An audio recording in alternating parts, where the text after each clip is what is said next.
Bienvenue à toutes et à tous et merci de vous joindre à nous pour cette session d'information sur Antenne. Tout de suite, prenons le sommaire. 24 avril 1990, 24 avril 2021, 31 ans du processus démocratique en RDC. Ces jours-là, le maréchal Mobutu annonça l'instauration du multipartisme comme système politique. Les forces régulières de la RDC ainsi que les éléments de la police nationale multiplient les opérations éclairs pour mettre fin à l'insécurité dans la province de l'Ituri. 14 personnes appréhendées avec des armes type AK-47 dans la périphérie de Bunia. 5 ans déjà qu'est décédé Jules Péné-Kikumba, dit Papa Wemba Abidjan en Côte d'Ivoire. Ce samedi 24 avril 2021, plusieurs activités ont été organisées pour commémorer sa mémoire.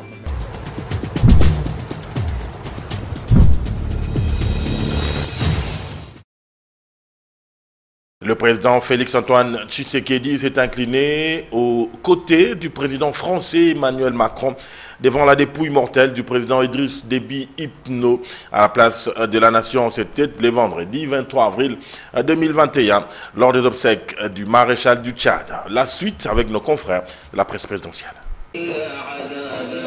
Sur la télévision nationale tchadienne, le programme a été adapté au deuil national décrété pour 2 semaines.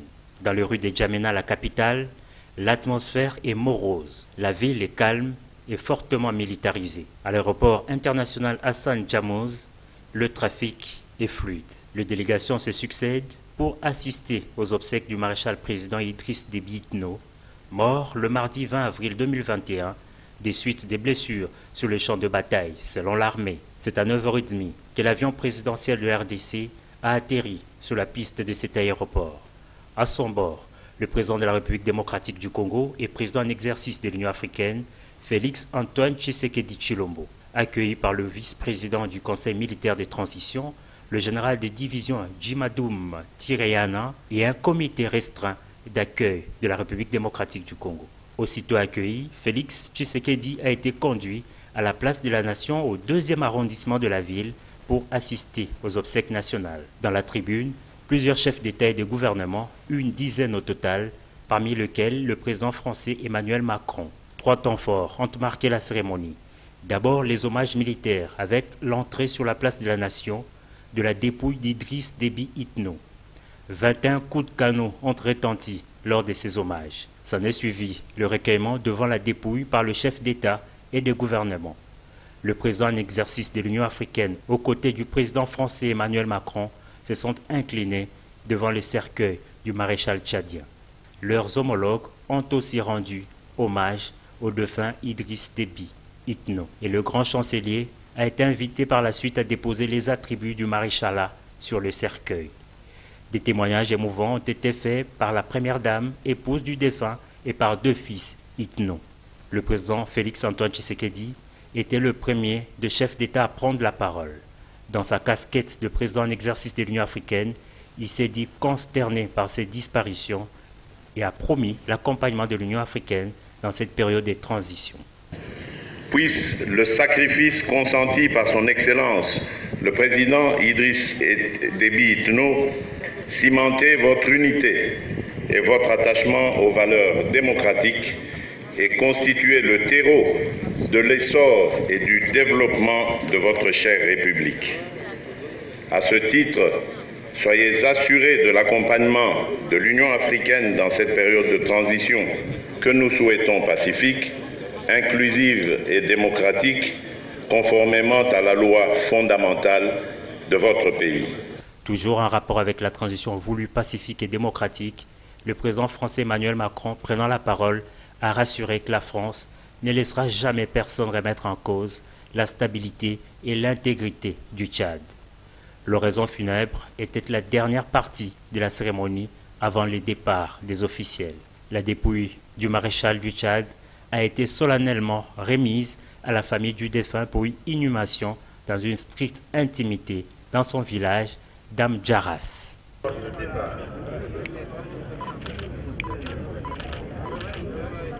14 personnes au total ont été appréhendées dans la périphérique de Bunia sur l'avenue Kanissi du quartier Bakongolo.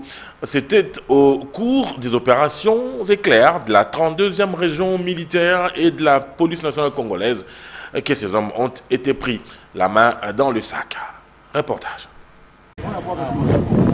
14 personnes au total ont été appréhendées dans la périphérie de la ville de Bunia sur l'avenue Kanyasi au quartier Bakongolo. C'est au cours des opérations éclairées de la 32e région militaire et de la PNC que ces hommes ont été pris la main dans le sac avec une arme du type AK-47, 5 chargeurs garnis et des effets militaires. Présenté devant la presse locale par le porte-parole militaire ce vendredi 23 avril 2021 au quartier général de la 32e région militaire, certains ont reconnu leur appartenance à la milice Codeco et FPIC, infiltrés dans la ville de Bunia pour orchestrer l'attaque dans la résidence du gouverneur Jean-Baptiste Saïdi. Ils sont venus espionner tout d'abord et ensuite mener une attaque ciblée sur la résidence du gouverneur de province Jean-Baptiste Saïdi. C'est eux qui l'ont dit ça. Malheureusement, leur projet macabre s'est tourné en vinaigre. Voilà, ils sont arrêtés aujourd'hui. Pour l'occasion, nous saluons la promptitude de la famille de renseignement, entre autres les forces armées, la police nationale congolaise, l'ANR, l'Agence nationale de renseignement, pour ce travail abattu.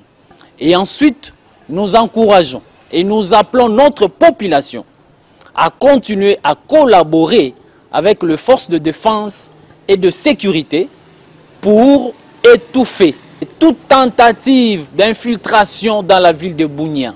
Nous saluons la collaboration de la population, mais aussi nous les appelons à continuer à collaborer avec les forces de défense et de sécurité, afin de mettre en place un bouclier infranchissable autour de la ville de Bunia pour étouffer toute forme de menace et toute forme d'infiltration pour la sauvegarde de la quiétude et la paix de notre province. Par ailleurs, cette arrestation intervient une semaine après l'attaque de Niara et l'on déplore plusieurs menaces de mort proférées par certains membres des groupes armés en Ituri à l'égard de l'exécutif provincial Jean-Baptiste Saïdi.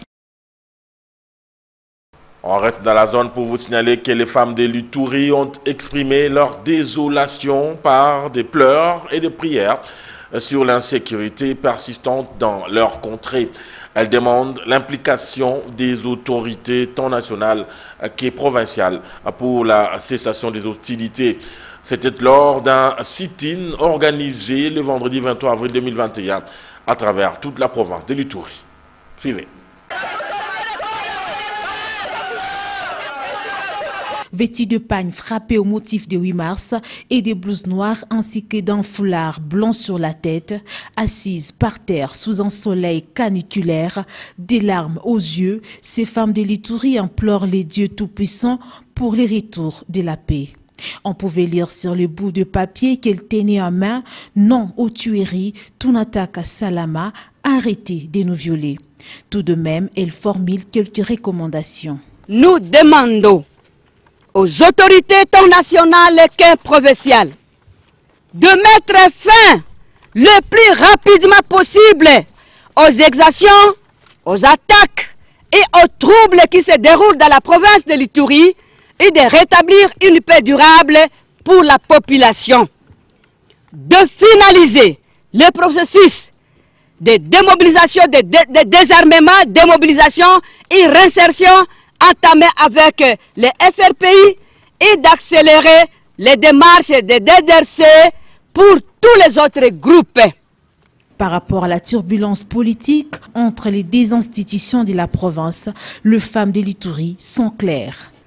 Les femmes de l'Ituri disent non à la déstabilisation des institutions politiques de la province pour ne pas donner l'occasion aux ennemis de la paix d'émerger et de déstabiliser la province. Présente à cette cérémonie, l'administrateur du territoire d'Irumu, en proie à la recrudescence de l'activisme des groupes armés, ne manque pas des mots à adresser non seulement à sa population, mais aussi aux femmes. Organiser les dialogues francs, inter- et extra-communautaires pour la cohabitation pacifique, l'acceptation et la culture des pardons. Nous lançons notre cri d'alarme. Nous voulons la paix, rien que la paix dans notre territoire, afin que chacun vague librement à ses activités au quotidien. Signalant que c'est pour la énième fois que les femmes de l'Ituri se réunissent pour décrier l'insécurité dont elles sont les premières victimes en Ituri. Le 24 avril 1990, le maréchal Mobutu avait prononcé un discours qui est devenu historique du fait que le Zaïre, jusque-là plongé dans un système dictatorial, accédé à la démocratie et au multipartisme. D'où cette question, qu'avons-nous fait de cette démocratie? L'analyse est de José Moussangana. Que je prends ce jour congé du mouvement populaire de la Révolution pour lui permettre de se choisir un nouveau chef devant conduire.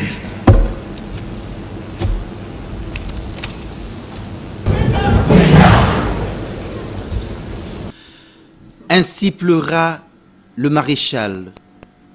Face au vent de la perestroïka, il n'a pas su maintenir un système dictatorial car le 24 avril 1990 marque l'ère du multipartisme. Et depuis lors, qu'avons-nous fait de la démocratie? À en croire les experts, le fonctionnement de la Respublica va de mal en pis.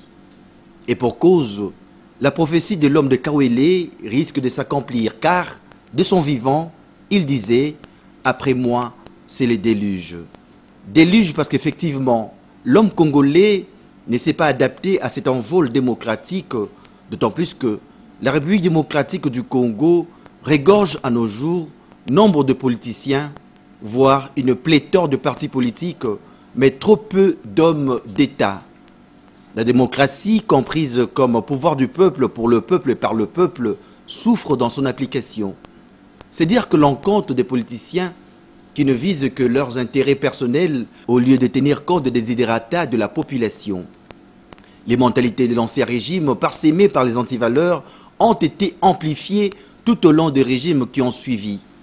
Parmi ces antivaleurs, l'on enregistre la corruption, les détournements et la mégestion. Les Congolais est devenu cupide au point de sacrifier son prochain au profit des sommes colossales lui proposées par l'ennemi. La guerre dans la partie Est est très connue pour la citer ici. Les nostalgiques de la République bananière ont du mal à s'adapter à la vision de l'actuel chef de l'État, Félix-Antoine Tshisekedi, qui veut que toute action soit orientée vers le bonheur du peuple, d'où les slogans « Le peuple d'abord ». Tout est bloqué, rien ne marche à cause de lois taillées sur mesure qui parfois donnent le droit à certains de brandir leur immunité, soit de sécher la plénière où l'on doit investir le gouvernement et prendre des décisions qui s'imposent par rapport à la question de l'Est. À cela s'ajoute aussi le théâtre des assemblées provinciales où l'émotion des défiances tombe en cascade contre le gouvernement ou leur bureau. C'est ça les politiciens congolais. Où est l'intérêt du peuple dans tout ça? La corruption est tellement inscrite à caractère gras dans l'ADN du politicien congolais que les arrestations pédagogiques de certains parmi eux ne servent à rien. L'on continue à détourner le denier public, à construire des immeubles au prix du sang versé dans la partie Est. Où va le Congo de Lumumba? Où se dirige le Congo de Maloula? Espérons qu'avec l'instauration de l'état de droit, tout le monde doit s'amender à travers un patriotisme criant. À la veille de la journée internationale de lutte contre le paludisme, le Sanrou a organisé ce samedi 24 avril 2021 une séance de briefing de journalistes pour aider les Congolais à bien lutter contre cette maladie qui tue, il faut le dire, à bas bruit, particulièrement en RDC et au Nigeria. Eric Izami. Le paludisme se différencie de la pandémie du coronavirus en seulement 3 symptômes sur les 10. et y tue silencieusement sous les tropiques, particulièrement au Nigeria et en République démocratique du Congo. À la veille de la journée internationale consacrée à cette lutte, le programme national de lutte contre le paludisme a réuni les journalistes venus de tout le média ou presque de la capitale Kinshasa pour sensibiliser la population sur cette lutte nécessaire dans les ménages. Partager, de rappeler le rôle des professionnels des médias dans la lutte de toutes les maladies et particulièrement dans la lutte contre le paludisme en République démocratique du Congo. Surtout que cette maladie, cette endémie, constitue la première cause, le premier motif de consultation, de morbidité, voire de la mortalité en République démocratique du Congo. Les paludismes alignent à ce jour des chiffres hallucinants de victimes. Tenez, en 2019, la République démocratique du Congo a enregistré plus de 19 millions de cas. Et en 2020, les statistiques n'ont pas fléchi avec 22 millions de cas, dont 14 371 décès. Ce qui fait que des efforts doivent encore être fournis. Et vous, les professionnels des médias, c'est là qu'intervient votre rôle. La journée de lutte contre le paludisme fixée le 25 avril de chaque année devra nous interpeller pour vivre dans un environnement propre. Mettre fin à la prolifération de moustiques, étant donné qu'après chaque 2 minutes, selon le PNLP, Programme national de lutte contre le paludisme, la RDC perd un enfant suite à cette maladie silencieuse. Les perspectives du secteur bancaire évoluent positivement malgré la crise sanitaire provoquée par la pandémie de Covid-19. Ceci ressort de l'évaluation faite vendredi 23 avril 2021 par la Banque centrale du Congo et l'Association congolaise des banques ACB en sigle, réunis à cet effet. Suivez le gouverneur de la Banque centrale du Congo, Deogracias Mutombo Mwananyembo, au micro d'Éric Izami. Aujourd'hui, nous nous retrouvons avec un bilan autour de 10,2 milliards de dollars américains et les dépôts sont autour de 8 milliards 150 millions et le portefeuille crédit a stagné autour de 3 milliards 600 millions. Bien évidemment, il y a toujours la prédominance du dollar dans les dépôts à concurrence de 88% pour l'ensemble. Nous avons échangé sur les réformes à mettre en œuvre pour consolider la stabilité financière, c'est ce qui est plus important, et la résilience de notre système face aux chocs, qu'ils soient internes ou externes. Et des propositions ont été faites. Un cadre restreint a été mis en place pour examiner les mémos qui seront produits de manière à voir quelles sont des dispositions sur le plan réglementaire qui pourront être maintenues, lesquelles pourront être réajustées comme l'instruction 44 qui a été sortie pendant la période de Covid et comme également l'instruction 15 bis qui est en rapport avec le plafonnement de retrait en espèces de billets en devises étrangères. Et également, les banques ont demandé qu'un soutien économique soit apporté par le pouvoir public à la fois sur leur secteur financier et sur le secteur réel. Voilà 5 ans, jour pour jour, que Papa Wemba, musicien congolais de renommée mondiale, roi de la rumba congolaise et porte-étendard de la SAP, livrait son tout dernier concert sur la scène d'Anoumabo à Abidjan. En effet, c'est le 24 avril 2016 que Chungu Wemba Dio Peneki Kumba tirait sa révérence. Nous proposons ici le rappel des faits. Papa Wemba participait au Festival des musiques urbaines à Abidjan, la capitale économique de la Côte d'Ivoire. Il était sur scène, vous allez le voir, entouré de ses musiciens. Il était plus de 5 heures du matin, pris d'un malaise, il s'est écroulé, tout le monde s'est précipité vers lui, la musique s'est arrêtée quelques secondes plus tard. Très rapidement, les secours l'ont emmené à l'hôpital, mais Papa Wemba est mort quelques minutes plus tard. Comme vous le voyez, juste derrière moi est en train d'être démonté depuis ce matin ce qui fut la dernière scène de Papa Wemba. Jusqu'à son malaise cardiaque au petit matin, Papa Wemba affichait pourtant une grande forme, comme nous le montrent d'ailleurs les dernières images de son entrée en scène. Il était 5 heures du matin. Bonjour Abidjan! Est-ce que vous êtes là? Nous allons maintenant vous amener au pays de la rumba!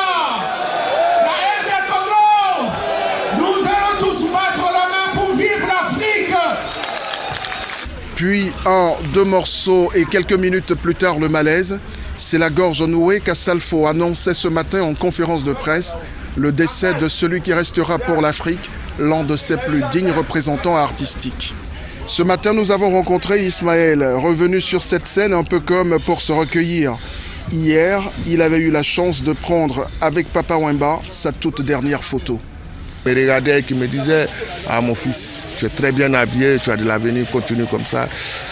Et entendre qu'il est mort ce matin, vous voyez, c'est fort.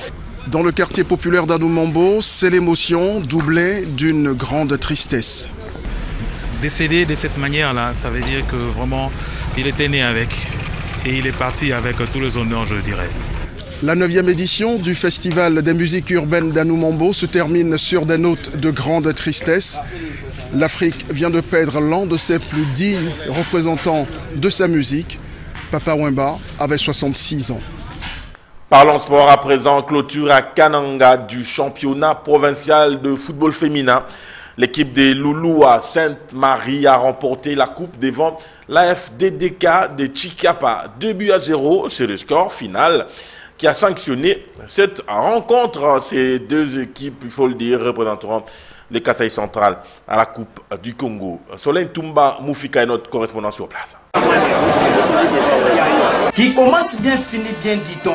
La première édition du championnat provincial de football féminin appartient désormais à l'histoire. C'est par un duel qui a mis aux prises l'équipe kanangaise de Loulou à Sainte-Marie à celle de Chikapa de FDDK. C'est un véritable football que développent ces deux équipes à la grande satisfaction du public qui a pris d'assaut les installations du stade des jeunes de Katoka pour voir ce spectacle. Loulou à Sainte-Marie ouvre les scores à la 15e minute et c'est, malgré les multiples occasions ratées par l'AFDDK.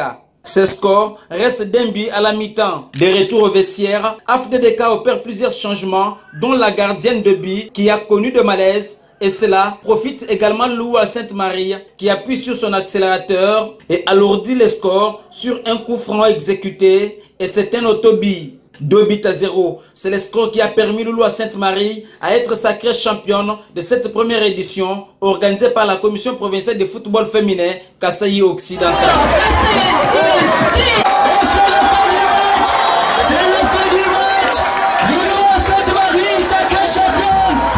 Malgré cette victoire de 2-0, deux équipes sont donc qualifiées pour représenter la province du Kasaï occidental à la Coupe du Congo, version féminine. De brevets de participation, de médailles, ballons, varaises ainsi que des enveloppes. Voilà l'assistance de la Commission provinciale de football féminin Kasaï occidental à l'endroit de toutes les 6 équipes ayant participé à cette première édition. Une joie immense pour Nathalie Kambala-Loussé, présidente de la Commission provinciale de football féminin Kasaï occidental. Il faut rappeler que cette première édition a connu la participation de 6 équipes, dont 2 venues de Chikapa, 2 de Mikalai à Kazumba et 2 de la ville de Kananga. Le club Bakolo Squash a clôturé avec satisfaction sa série de séminaires de renforcement de capacité sur la pratique de cette discipline sportive. De plus en précision dans ce reportage de Borel Mukendi. Bakolo Squash BKS a clôturé avec brio sa série de séminaires basés sur le renforcement des capacités sur la pratique du squash dimanche 18 avril au cercle Elaïs de la Gombe. Les experts ont permis aux jeunes filles et garçons de rallier la théorie à la pratique. On doit tenir compte de l'adversaire, le protéger, de ne pas lui frapper la raquette ou la balle, quoi que ce soit. Voilà. Désormais, il faut protéger cette discipline sportive qui est un trésor. L'accès nous amène à élargir l'espace pour donner la liberté à ces jeunes qui viennent tout étant passionnés que demain, ils peuvent brandir l'étendard de la RDC aux Jeux Olympiques. Les squats permettent de se mettre en forme et brûlent les calories. Ça m'a motivé de venir voir tout d'abord rencontrer les joueurs, parce que j'en connaissais quelques-uns déjà. Mais surtout aussi aider à marier tout ce qui est les règles avec l'esprit de jeu. Donc motiver les gens de mieux apprendre les règles du jeu pour aussi mettre un peu ça avec la tactique pour gagner et comment jouer un bon fair play au squash. Après ces séminaires, BKS Bakolo Squash, que coordonne Bianco Kibouila, compte organiser des petits tournois. En tout cas, ces rencontres ont permis aux squatchmen d'avoir une connaissance complète sur leur discipline de la balle en caoutchouc. La 3e édition du challenge Pamphile des luttes et associés a démarré le vendredi 23 avril 2021 au stade des Martyrs. Plusieurs athlètes venus des 4 coins de Kinshasa prennent part à ces rendez-vous. Reportage Ndaye Lambochi. La Fédération congolaise des luttes et associés FECOLUTA continue de préparer le 9e jeu de la francophonie qui est prévu en 2022 à Kinshasa en appuyant l'organisation du challenge Pamphile. En effet, le challenge Pamphile est un tournoi de lutte qui est organisé à Kinshasa par Pamphile, actuel 4e vice-président de la Fédération congolaise des luttes et associés. Il a pour objectif de dénicher les nouveaux talents de lutte et pour étouffer l'équipe nationale de la spécialité. Eric Kinzambi, premier vice-président de la FECOLUTA, chargé de l'organisation, pense que la RDC mérite mieux. Il sera bien représenté au 9e jeu de la francophonie de Kinshasa. La 3e édition du challenge Pamphile a démarré le vendredi 23 et ira jusqu'au dimanche 25 avril 2021 au complexe omnisport du stade des Martyrs de la Pentecôte. A noter que le comité de la Fédération congolaise des luttes et associés, FECOLUTA, va organiser du 6 au 9 mai un Open à Kinshasa dans tous les styles de la lutte pour continuer toujours à chercher les oiseaux rares, en vue de bien donner l'occasion à la direction technique nationale de faire les bons choix pour les équipes nationales de la RDC. Ce journal est terminé, mais avant de nous quitter, prenons le rappel des titres. 24 avril 1990, 24 avril 2021, 31 ans du processus démocratique en RDC. Ces jours-là, le maréchal Mobutu annonça l'instauration du multipartisme comme système politique. Les forces régulières de la RDC ainsi que les éléments de la police nationale multiplient les opérations éclairs pour mettre fin à l'insécurité dans la province de l'Ituri. 14 personnes appréhendées avec des armes type AK-47 dans la périphérie de Bunia. 5 ans déjà qu'est décédé Jules Péné-Kikumba, dit Papa Wemba à Abidjan, en Côte d'Ivoire. Ce samedi 24 avril 2021, plusieurs activités ont été organisées pour commémorer sa mémoire.